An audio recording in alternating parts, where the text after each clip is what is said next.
of American Teacher on YouTube. Thank you for watching. And today I'm going to be talking a little bit about Taiwan's response to the COVID pandemic.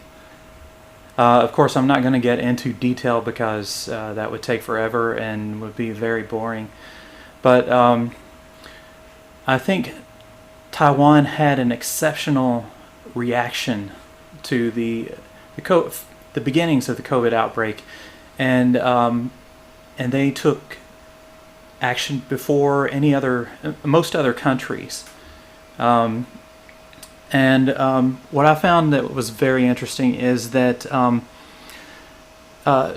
Taiwan received some news about a new novel coronavirus back in January 2019, and they sent a doctor, a Taiwanese infectious disease specialist, Chuang Yen-chin, to Wuhan on January 12th to try to get more information about the outbreak. That's a picture of him next to me right there. And so he arrived there at midnight on January 12th, 2020, not 2019, sorry. He actually arrived there accompanied by Hung Min-nan, who was a medical officer at Taiwan's CDC. So they were with 8 other medical specialists from Hong Kong and Macau, and they were the first group of specialists outside mainland China to be granted access. So basically, when the Taiwanese doctors got there, they found out that the Chinese weren't being forthcoming. The Chinese would not admit that this was easily transmissible from person to person, but yet they noted that the nurses dealing with these patients were wearing full gear head to toe. And so they left with the impression that this virus was transmissible between people. At the time, if I'm not mistaken, the WHO was still saying there was no evidence of person-to-person transmission. So they came back to Taiwan and they gave a press conference, and basically they warned that the disease could possibly be transmitted between humans. And this was very important because it set the tone for Taiwan's response to the coronavirus. They had dealt with the coronavirus outbreak, SARS, back in the early 2000s.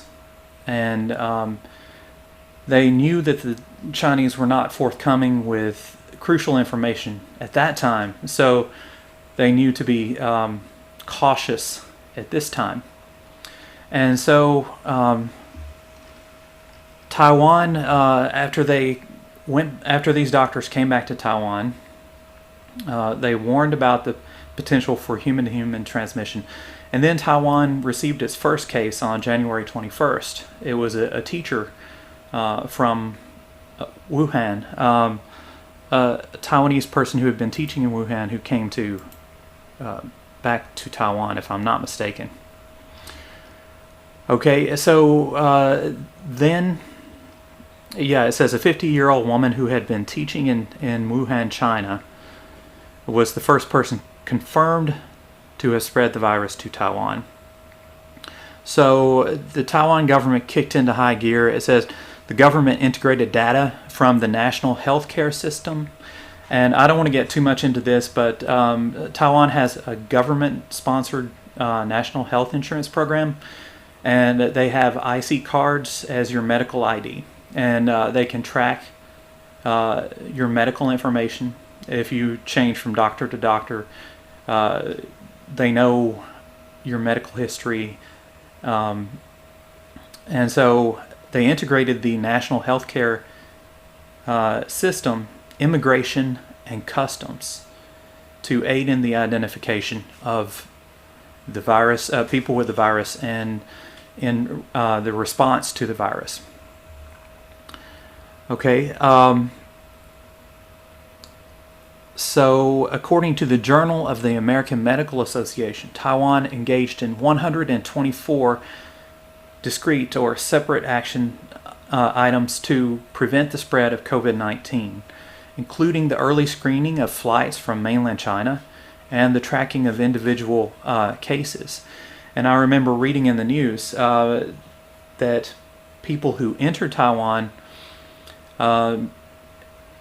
were required to go into 14-day quarantine, which they're still required to today for the most part. There are a few exceptions.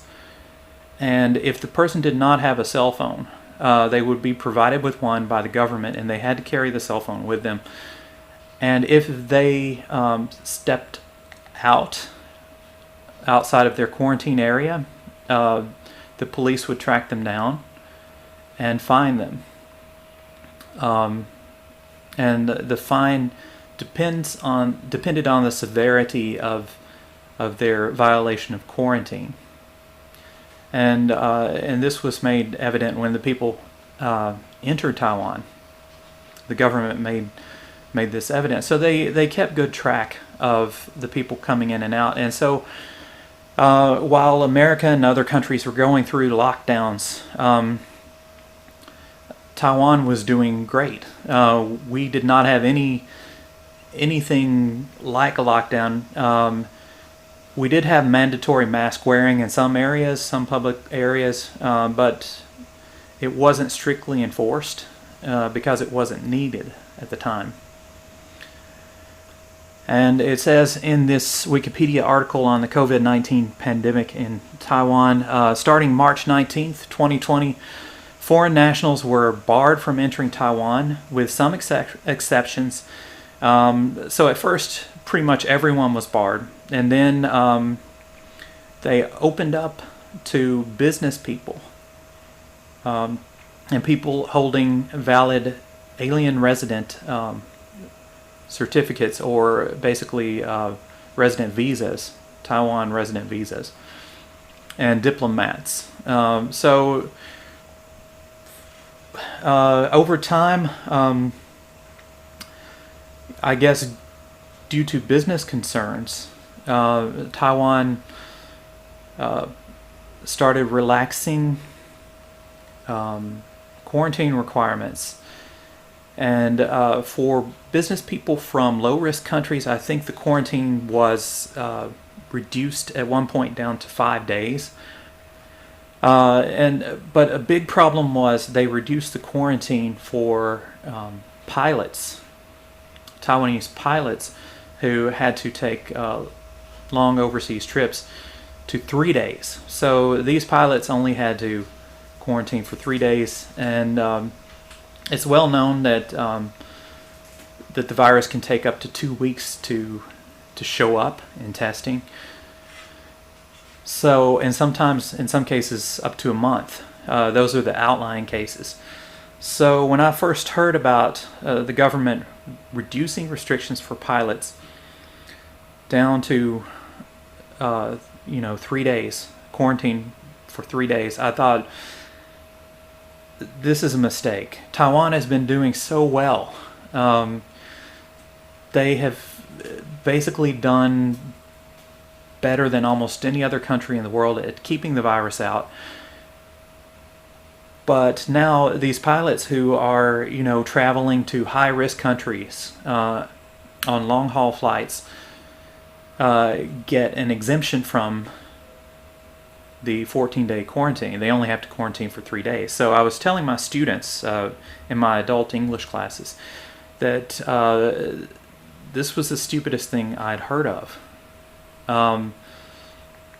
I said all it would take is one pilot coming back with the virus, and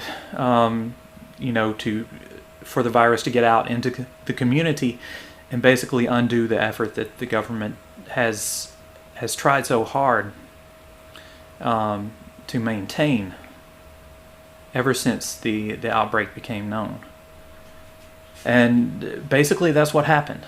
Right now Taiwan is under level 3 restrictions, COVID restrictions, which in Taiwan that means that you are allowed to work but you must wear a mask at all times, even in the car. You need to wear a mask. And all schools are closed, which means I don't have a job right now. I'm on hiatus right now. I'm not teaching. A few teachers have done online courses, mostly for children's classes. I don't teach children, so I'm out of work right now. So what happened is the pilots spread the virus into the community. Another big problem was houses of prostitution. And in Taiwan, there's a unique phenomenon called tea houses. And these are places for older gentlemen to have some female company, if you catch my drift. And that was a big problem that also allowed the virus to spread. So once the pilots introduced this virus into the community, some older gentlemen